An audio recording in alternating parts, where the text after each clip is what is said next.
এটা কোচবিহারের মহারাজা, এই জায়গাগুলো সবগুলো কোচবিহারের মহারাজা। উনি যখন এখান থেকে, এই যে পাশে কোচবিহার, কিন্তু বেশি দূরে না, আচ্ছা, অল্প একটু দূরে কোচবিহার, এদিকে একটু গেলেই কোচবিহার, আর একটু উত্তরে গেলেই এগুলো তার জায়গা। এখন বাংলাদেশ সরকার এই জায়গাগুলো পেয়ে গেছে।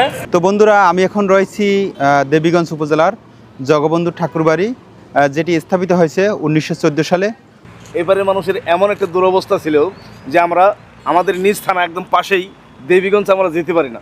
1 টাকা 2 টাকা ভাড়ার মতো নৌকা ভাড়া আমাদের ছিল না। এগুলো কোথাকার মাছ? এটা বিলের মাছ। বিল আছে এখানে? এটা কোন নদীর মাছ? আমাদের করতোয়া নদীর মাছ। করতোয়া নদীর মাছ এটা। বন্ধুরা, এই মুহূর্তে আমি রয়েছি দেবীগঞ্জ উপজেলায়, ছোট্ট একটি উপজেলা, এটা পঞ্চগড় জেলার উপজেলা। আজকে দেখব এই উপজেলা সদরের কাঁচা বাজার এবং বাজার বা সেই সাথে আশেপাশের কিছু এনভায়রনমেন্ট আপনাদের দেখানোর চেষ্টা করব। তো চলুন ভিডিওটি দেখতে থাকি। এটা হলো দেবীগঞ্জ অলদিনী সরকারি বালিকা উচ্চ বিদ্যালয়। ঘড়িতে বাজে 9:30। তারপরে দেখুন এই দেবীগঞ্জের বাজারটি, দোকানপাট এখনো বন্ধ রয়েছে।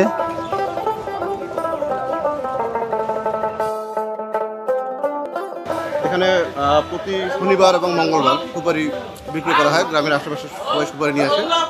এখানে 80 পিস সুপারি আপনার 400 টাকা, 350 টাকা, 450 টাকা এরকম দরে বিক্রি হয়। বন্ধুরা, এটা হলো দেবীগঞ্জের, এটা একটা সুপারি বাজার। তো এখন এই 7 সকালে কেবল আসা শুরু করছে।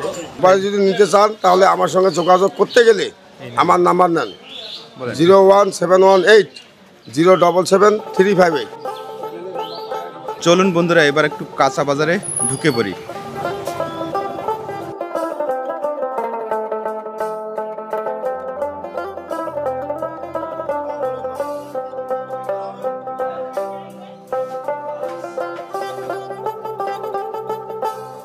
আজকে কি হাটবার? আজকে হাটবার। বাজার কখন বেশি মিলে, মানে বেশি জমজমাট হয় কখন? হাটের দিন। মানে কয়টা থেকে বেশি হয় লোকজন? সকালে হয়, আবার বিকেলে হবে। বিকেলে, সকালে একটু কম, বিকালে বেশি। বন্ধুরা 9:45 বাজে, তারপরেও বাজার কিন্তু ওইভাবে মিলছে না। মানে এটা বলছে যে আসলে বিকেলের দিকে বেশি মেলে এই বাজার। তারপরেও কাঁচা বাজারে পশা বিভিন্ন ধরনের উপকরণ সাজিয়ে বা বিভিন্ন ধরনের সবজি বা যার যার দোকানে যে জিনিসপত্র রয়েছে সেগুলো কিন্তু সাজিয়ে দোকানদাররা বসে আছে। দাদা, এই সজনেটা কত করে বিক্রি করেন আপনারা? আমরা বিক্রি করি 74 80 কেজি না? আপনাদের এখানে একটু সজনেটা পাওয়া যায় বেশি দেখছি, 74 80। আর বেগুন কত করে? বেগুন এটা বেচায় 30 35। এটা মানে দেশি বেগুন তো, আর ওই কালারটার দাম কম আছে। সস্তা তো, কেজি 30 টাকা। এই সজনে কত করে? 80 টাকা কেজি। 80? সজনেটার দাম বেশি না? 150?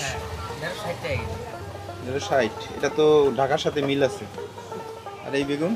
বেগুন ওটা 30 টাকা কেজি। বেগুনটা সস্তা, কিন্তু বেগুন কি এখানকার স্থানীয়? হ্যাঁ, 15 টাকা। 20 টাকা আর 15 টাকা না? মরিচ কত করে? মরিচ 40 টাকা কেজি। বন্ধুরা, এখানকার কিছু দরদাম আমরা কিন্তু জেনে যাচ্ছি।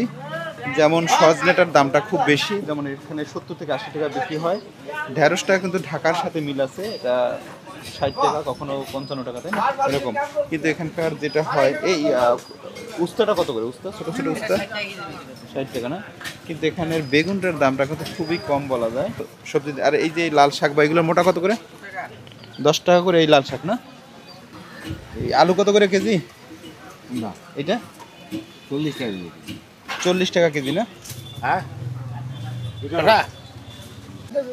দেবীগঞ্জেরই স্থানীয় না? এই আলুটা কত বিক্রি হয় এইটা? 30 35। আচ্ছা আচ্ছা। বন্ধুরা, এবার চলুন একটু মাছের বাজারটা দেখে এসি। উত্তরবঙ্গের মাছের বাজার কেমন হয়, কারণ এদিকে নদী খুব তেমন একটা নেই, পুকুরগুলোও শুকানো আছে, যে কারণে মাছগুলোর অবস্থা দেখে কি কি মাছ পাওয়া যায়। চলুন।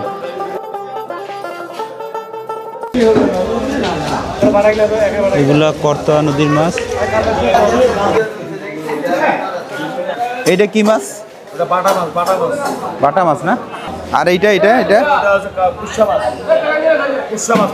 কুশা মাছ না? ওগুলো তো চিনি। এটা বড়টা না? বড় বাটা মাছ, আর এটা ছোট বাটা মাছ। এই মাছটা মূলত কোথায় পাওয়া যায়? দিঘিতে? দিঘিতে হয় এই মাছ? পুকুর চাষ হয়, এটা তো নদীর মাছ বলা হয়।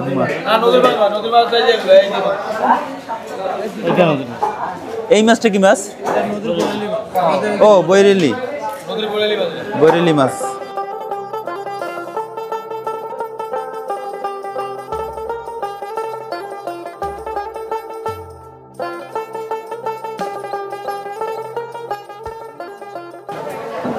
এগুলো কোথাকার মাছ? দেশি মাছ ভাই, বিলের বিলের এটা বিলের মাছ। বিল আছে এখানে? না আসলে আছে বড় বিল আছে, ওইরকম বড় ভারী অঞ্চলের মতো বিল আমাদের এলাকায় নাই। সেটাই তো, আমাদের এলাকায় ছোট ছোট ছোট বিল আছে, ছোট আছে আছে আছে। যেখানে বিলে এগুলা নদী, এগুলা নদী। এটা কোন নদীর মাছ? আমাদের এই কত নদী মাছ, করতোয়া নদীর মাছ। এটা এটা কি মাছ? বৈরালি। বৈরেলি ছোটটা না, এটা বড়? ছোট বড়। এই বোয়ালটা কি চাষের? নদীর? এই করতোয়া নদীর? বাহ, বাহ, বাহ। এই আড়ি মাছ কত করে কেজি? 1000। আর বোয়াল? 1000। আমাদের এলাকায় গুত্তা মাছ বলে। দুটো মাছ এইটা কয় কেজি হবে এটা? 5 কেজি। ভালো। এই কেজি কত করে এটা? 250। এই করতোয়ার নাকি অন্য জায়গার? বিভিন্ন জায়গার না? পুঁটি মাছ? পুঁটি মাছ নদীর? এই কেজি কত করে? 400। নদীর বিল্লা 400 টাকা না? এটা কি চাষের দেশি মাগুর? কোথায় পাওয়া যায় এটা? এই দেশি মাগুরের কেজি কত? 700 টাকা। আর এই চাষের রইলে? বন্ধুরা এখানে কিন্তু দেশি মাগুরগুলো পাওয়া যাচ্ছে। বহুদিন হলো যে দেশি মাগুর আমরা দেখতে পাচ্ছি না। ওটা 700 টাকায় বিক্রি করছে এই দেশি মাগুরগুলা। এছাড়া এখানে বোয়াল মাছ, করতোয়া থেকে, করতোয়ার যে বোয়াল মাছ, আইরি মাছ এগুলো পাওয়া যায়, সেগুলোর দাম 1000 টাকা করে কেজি। তো মাছের ভিন্নতা এই বাজারে রয়েছে। যেমন কিছু মাছ আমরা বরিয়ালি মাছ বা অন্য কিছু মাছের নাম আমি আপনাদের দেখানোর চেষ্টা করলাম, যে এই পঞ্চগড় বাজারে কি কি মাছ পাওয়া যায়। এবং এখানে যেমনি চাষের মাছও রয়েছে, তেমনি নদীর মাছও রয়েছে, করতোয়ার মাছ রয়েছে। তারপরে করতোয়া নদীর মাছটা কিন্তু আপনাদের দেখানোর চেষ্টা করলাম। এই বোয়াল মাছ, আইর মাছ কোথার? করতোয়ার না? তো বন্ধুরা এই ছিল মাছের বাজার থেকে মাছের আমরা ভিন্নতা এখানে লক্ষ্য করছি। আমরা যে ঢাকা যে মাছগুলো দেখি হয়তো সব ধরনের মাছ আছে, কিন্তু এখানে কিছু বিশেষ মাছ রয়েছে এই দেবীগঞ্জ বাজারে। তো সেগুলো আপনাদের দেখিয়ে দেওয়ার চেষ্টা করলাম। মূল উদ্দেশ্য হলো এটা আমাদের সপ্তাহে 2 দিন হাট হয়, এবং শনিবার এবং মঙ্গলবার। তা সারাক্ষণই বাজার হয়, পাশাপাশি 2 দিন হাট হয় সপ্তাহে। এর মধ্যে সব কিছুই পাওয়া যায়। স্থানীয় শাক সবজি এগুলাই সমস্ত বেশি সবসময় পাওয়া যায় এখানে। এখান থেকে অনেক দূর দূরান্ত থেকে মানুষ আসে এখানে। সকাল আপনার 6টার থেকে 8টা পর্যন্ত আড়ত বসে। আড়তে সব কিছুই পাওয়া যায়, শাক সবজি। এটা হলো ওয়াজেদ ভাইয়ের লাইব্রেরি। সেই একটা পুরানো আদল মনে হয় সেই আগের দিনের। দেখুন বন্ধুরা, ডিজিটালি না, হাতে লেখা মাস্টার লাইব্রেরি দেবীগঞ্জ। এখানে মোবাইল নাম্বার দেওয়া আছে। বন্ধুরা অনেকক্ষণ ঘোরা হলো, এবারে একটু চা খেয়ে নিই।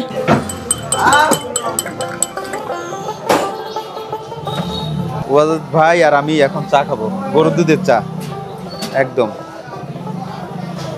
দারুণ দারুণ লাগছে।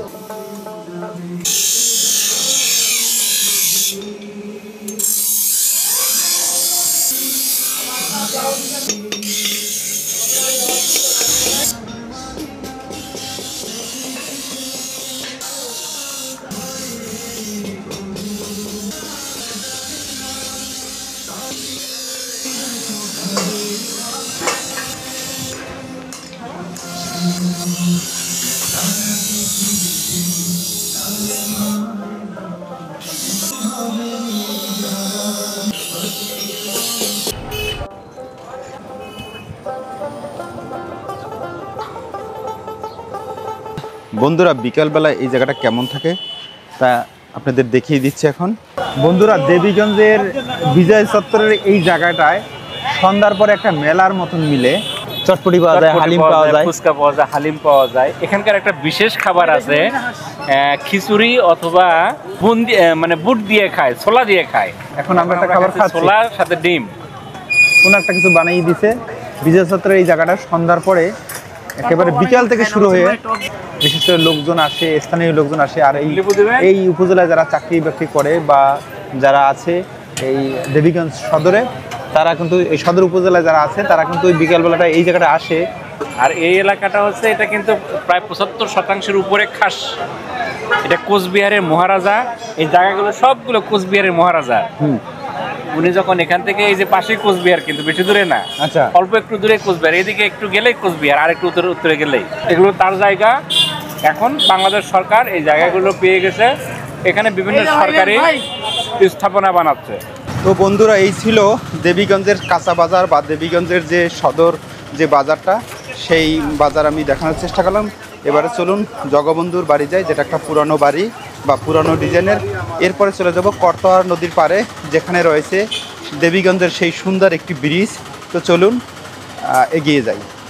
এটা ময়নামতির চরে গেছে এই রোডটি। বন্ধুরা, আপনাদের জ্ঞাতার্থে একটু লোকেশন দিয়ে রাখছি।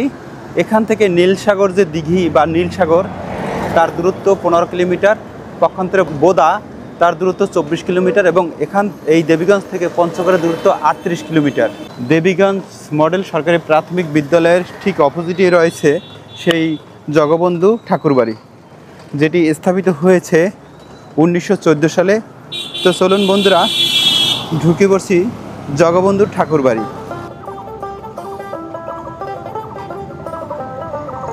তো বন্ধুরা, আমি এখন রয়েছি দেবীগঞ্জ উপজেলার জগবন্ধু ঠাকুরবাড়ি, যেটি স্থাপিত হয়েছে 1914 সালে। তো চলুন এই স্থাপনাটা একটু ঘুরে দেখি, এর সৌন্দর্য দারুণ।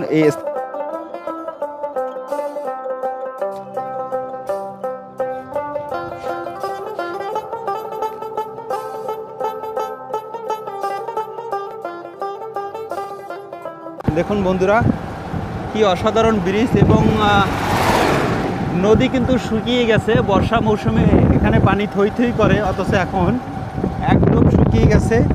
দেখুন সেই করতোয়া ব্রিজটি। এই নদীতে কিন্তু অনেক পাথর পাওয়া যায়, তাই না দাদা?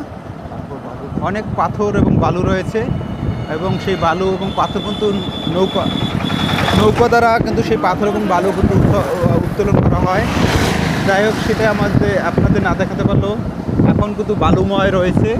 দূরে আছে ময়নামতির চর, এটাকে কী চর বলে সেটা আমি জানি না, বাট এই হলো সেই দেবীগঞ্জে করতোয়া নদীর উপর নির্মিত ব্রিজ, যেটাকে বলা হয় বা যেটা হলো চতুর্থ চীন মৈত্রী সেতু, চীন বাংলাদেশ মৈত্রী সেতু। তো ঘটনাটা হচ্ছে 1998 সালের পূর্ব মুহূর্ত পর্যন্ত আমাদের এই নদীটা আমাদের জেলাটাকে বিভক্ত করেছিল। বিভক্ত করার ফলে আমাদের যাতায়াতের খুব অসুবিধে ছিল, আর এই জন্যে মানুষ চরম দুর্ভোগ্যে ছিল।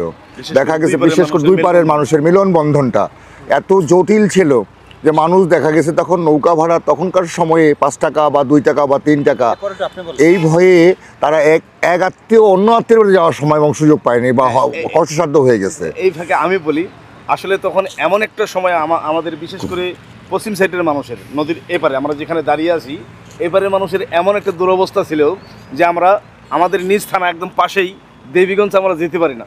1 টাকা 2 টাকা ভাড়ার মতো নৌকা ভাড়া আমাদের ছিল না। এমন একটা অতিরিক্ত দরকার ছাড়া আমরা ওই পাশে যেতে পারতাম না। আর 98 সালে এটা ব্রিজটা হওয়ার পরেই আমরা একটা ভালো যোগাযোগ মাধ্যম পাইছি। আমরা দেবীগঞ্জের সঙ্গে এখন ওতপ্রোতভাবে জড়িত, যে কোনো কাজে এখন ওতপ্রোত, মানে 50 বারও যাই, এখন সমস্ত কাজ দেবীগঞ্জে করি এখন। আগে আমরা পারতাম না এটা। তার মানে এই ব্রিজটা হওয়ার পরে যে সুফল, এটা ভাষায় আমরা এখন বর্ণনা করতে পারবো না। আচ্ছা, দেবীগঞ্জে আমরা এই 13 সালে দেখছি ছোট্ট একটি, মানে বলতে গেলে ছোট, এখন তো দেবীগঞ্জ প্রসার লাভ করার একমাত্র কারণ হচ্ছে চতুর্থ বাংলাদেশ চীন মৈত্রী সেতু। এটাই বিশেষ অবদান। দেবীগঞ্জের ওইদিকে 4 ইউনিয়ন, এই 6 ইউনিয়নের মানুষই তো বেশি। এখন এই 6 ইউনিয়নের মানুষের সবচেয়ে যোগাযোগ ব্যবস্থা উন্নত করেছে এই ব্রিজের মাধ্যমেই। তার মানে কোনো একটা সময় 1998 সালের আগ পর্যন্ত এই 6 ইউনিয়নের মানুষ দেবীগঞ্জ শহরে যেত যদি কোনো রকম প্রয়োজন, মানে কি ওই মোড়ার কাপড় কেনার জন্য, এরকম প্রয়োজন যদি হতো, এবং অফিসিয়াল কাজ ছাড়া যেত না।